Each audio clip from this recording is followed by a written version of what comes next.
Democratic rights నిలబెట్టే రకంగా protest అనే దానికి పూర్తి రక్షణ కల్పిస్తూ,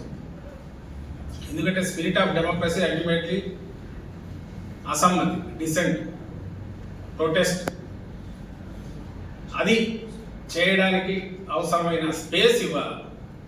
ప్రజలకు కానీ, పొలిటికల్ పార్టీస్ కానీ, రాజకీయ పక్షాలు కావచ్చు, ప్రెజర్ గ్రూప్స్ కావచ్చు, వాళ్ళ ఆకాంక్షలు వ్యక్తం చేయడానికి. అది కూడా చాలా అత్యాశ ఏమో తెలియదు, అంత అక్కర్లా. అట్లీస్ట్